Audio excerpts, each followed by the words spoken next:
Saw this post the other day on iFunny about this guy who's like, for the past like 5 years, he's been editing pictures of Skeletor into his family photos with his wife, and his wife hasn't noticed yet. Yeah, it's great. And like, if he does a black and white photo, he'll do black and white Skeletor. Yeah. And like, I'm gonna start doing that to our photos. Go for it.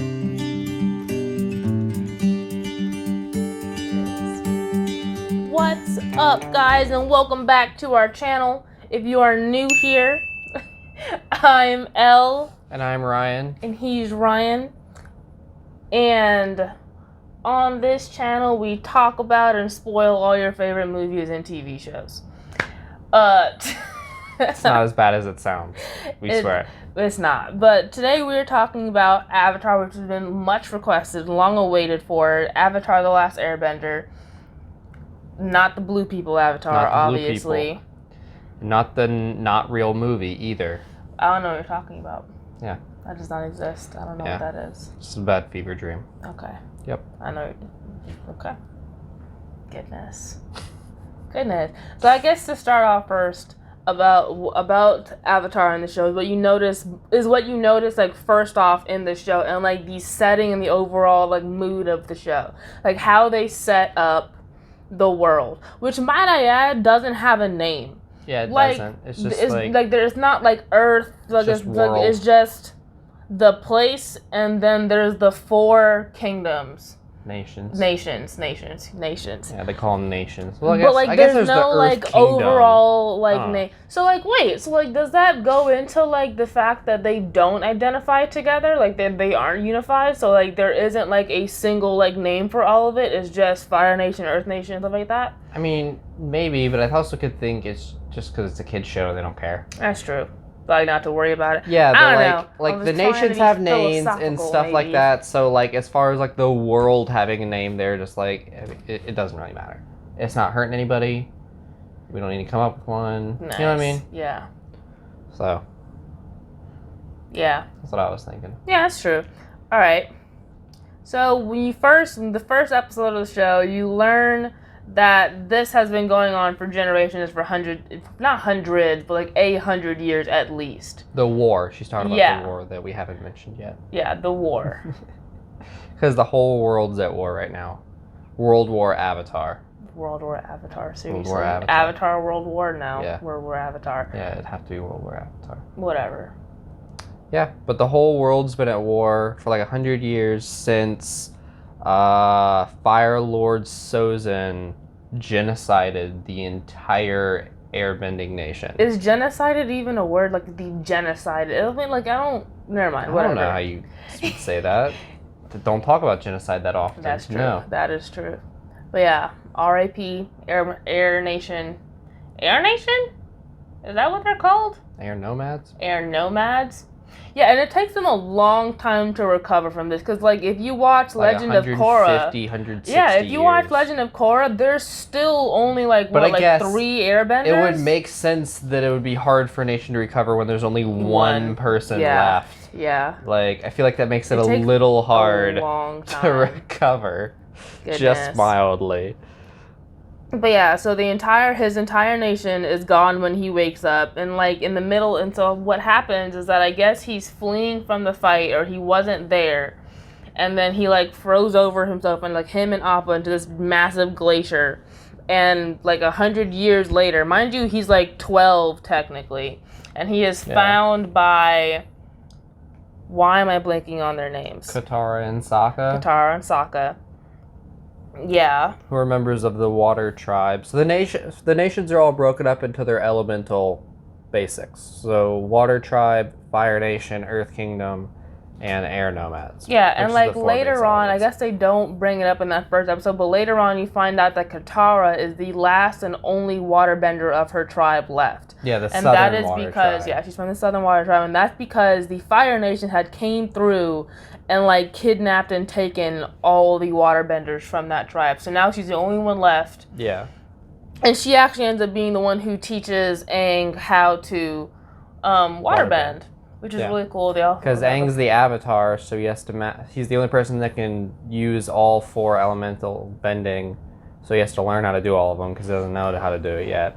So he has throughout the show he's learning different ones. Yeah, and like what's really cool about like the show, and if you watch, like I think we watched like a documentary on it or something like that, or like we watched something on the making of Avatar, and a lot of the different like fighting stances are from real like the Air Nomads are based on the Tibetan monks. Yeah.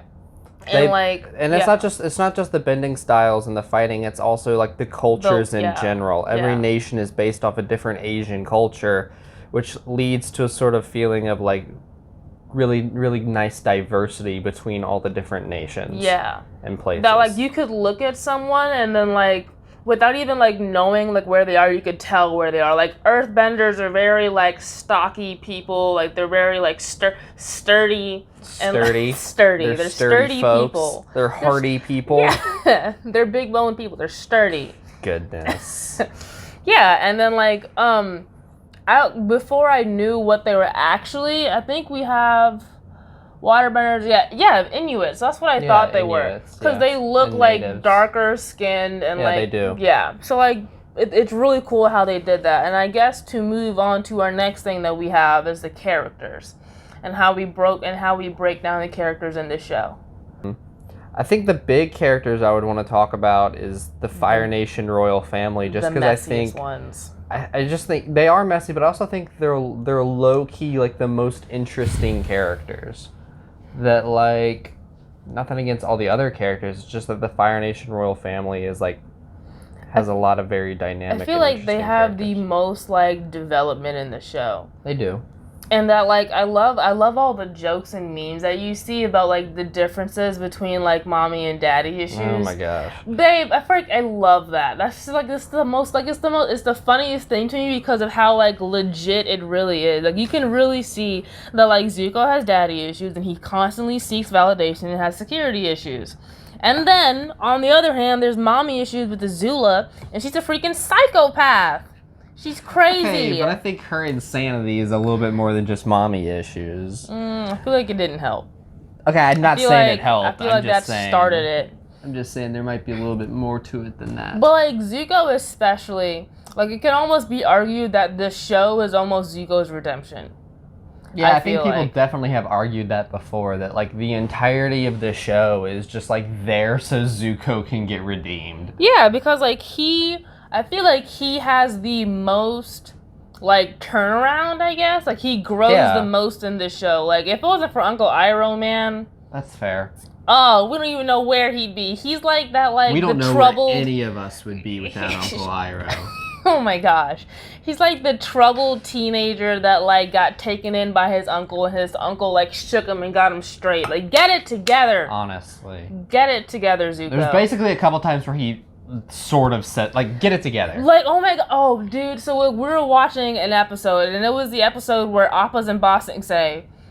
Where they gotta find Appa. Yeah, and like Zuko is trying to like find the Avatar yet again. He's trying to take Appa, and then like Uncle Iroh shows up, and he's like, "What are you doing?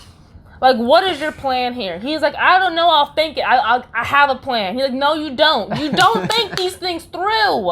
You don't think these things through." Like, I love that he like said it. Yeah. He like, remember the last time you did this? You would have been dead if it wasn't for them. You don't think these things through. What is your plan? Taking that, man. Like, he was literally like, "You can't keep doing this." Like, I don't know, but that was like the funniest thing to me. It's like I love seeing like Zuko called out like that. It was just the funniest thing to me. But like Uncle Iroh, man, he's a whole nother character in and of itself. Well, obviously, he's a whole nother character. That was dumb. He's not a whole nother character, Shut up. guys. But like he is such like a teacher. Like he has almost taught a generation. Like he has created what I think has been like the nicest, most welcoming fandom. Just based on Uncle Iroh. Literally, because like we all we grew up with Avatar. He has the box set of all 4 of seasons of it, and like we watch it like regularly. Of course you do. And like we watch it all the time. It's like we like grew up with it. Like we were, I guess, like original. Like we were always here for Avatar. And so when Avatar got put onto Netflix, it got like re-popular all over again. And a lot of people were like, "Y'all are all bandwagon. Like we were here from the beginning. Like you don't know who Uncle Iroh is. You're not about that life." They're like, "You're not about this Water Nation life, dude. You're not about it. You don't know." Oh my gosh, you're a mess. And then I guess as the more it got on, people were like, Uncle Iroh didn't teach us this. Like we wrote it down True. somewhere, but I actually saw that. Like people were like that they were saying Uncle that Iroh would want you to welcome everyone with a nice cup of tea. Yeah, and that tea is meant to be shared. And then people were like, you know what, you're right. That people Fair have enough. with this is that Avatar is meant to be shared. That just like tea, that we are meant to share with people and be welcoming and bring people and be nice basically. So it has created the nicest fandom that I've ever seen, to be honest, man. That's fair. Yeah, Uncle Iroh is the Uncle best Iroh's character. The best. He makes me so sad. I almost cried on English. I don't know what English is apparently, but this last episode, when we're his son has died. The Tales of Ba Sing Se when he's singing that song. And it was his son's birthday, and he was lighting a candle for him. It was super sad. I mean, yeah. Do you want to tell your fun fact about that scene? It's not a fun fact. Okay, I didn't mean it to be fun. I just meant it's a sad fact. Interesting factoid about. Just that, if any of y'all watch the episode, I'm sorry. If you watch the episode Tales of Ba Sing Se, at the end of the episode, or the end of Iroh's section of the episode, because the episode is broken up and every character gets their own little mini story about what they're doing in the city. And Iroh's is about his son, his passed away son's birthday, and tribute to him and stuff like that. And at the end of at the end of his section, it says in honor to Mako. And so I did some research on it, and Mako is the voice actor for Uncle Iroh, who passed away. The last thing he ever recorded for that show or any show is that song to Iroh's dead son. I'm gonna cry right now. And he passed away after that. And the voice actor is actually different for the rest of the show, which is impressive that you don't really notice it. That's true. When you told me that, I was genuinely surprised. Yeah, you don't notice it. But that's why it says in honor of Mako there, because that was the last thing he ever did for the show. I feel another character that's always been super mysterious to me has been the Fire Lord and his wife, Zuko's mom. Because when we were kids, no one ever knew what happened to her. That's true. We just we saw her every once in a while when they were kids, and we just know that she disappeared. And I guess in the TV shows, that's really all you find out. Yeah, that she disappeared. But we know that she was promised to someone else. She was engaged to marry someone else, and then the Fire Lord saw her, and I guess just so they wrote a series of Avatar comic books after the show ended, and one of them is about Zuko finding his mother, and you learn about who she is and where she's been and all that kind of stuff. And it's actually a pretty interesting story. You should go read the comic book. But yeah, you learn. Okay, but I was gonna say that you learn why she left. Didn't you? That apparently the Fire Lord Ozai had planned to kill his own father, and that is how he became the Fire Lord. And did she know about it, or no? She Okay, helped? so it was something basically.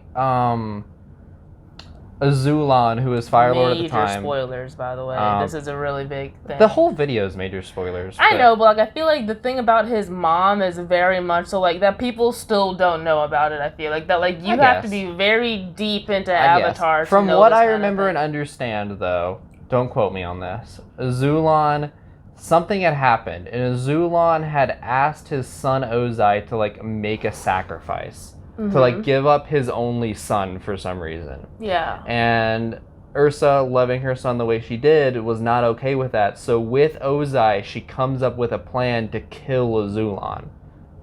Ozai will be Fire Lord and Zuko will be safe, but in return, Ozai basically forces her out. He forces her to flee. Yeah, so because you know this information. Yeah, because you know and plotted to kill the Fire Lord and it worked. You gotta go. Yeah, which is definitely not the coolest thing for him to have. But, the kids never know. All they know is that Zuko wakes up, he goes to his mother's room, as you see in the show, and, she's gone. Yeah. And that, that's what, Azula remembers from, her childhood, is that her mother abandoned her. Yeah. And that, she's just gone. Yeah.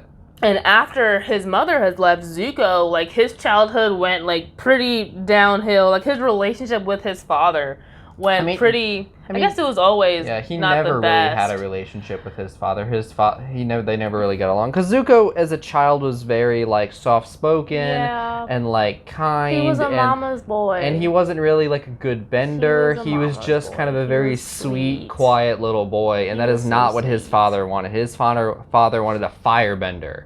He wanted a the soldier. next fire, the next Fire Lord. Like he Yeah. wanted. And that is not what Zuko was. But I feel like if his mom had still been there, that he wouldn't have been banished the way that he was.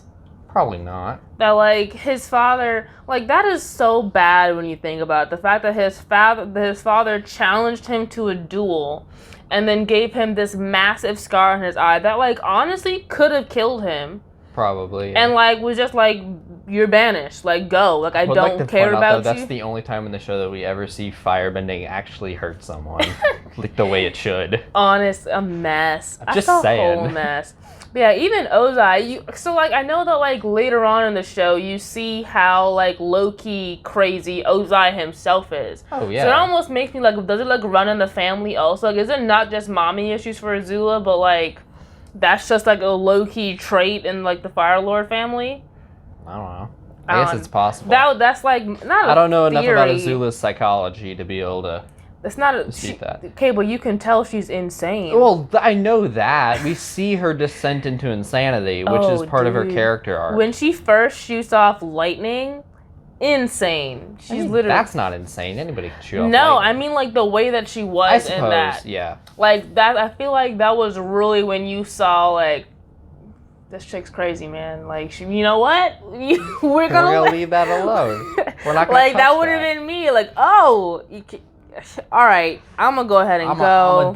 I'm a dip. This is none of my business. None of my business. All right, everyone. So that is all we're talking about today. We're gonna have part 2 of this video out in like the next like couple of days or so. Yes. And we'll be finishing up the characters and talking about all the rest that we want to talk about with this show. Yeah, so thank you for watching. Make sure to like, comment, and subscribe. Let us know how you like this video, and we'll see you guys next time. Yep.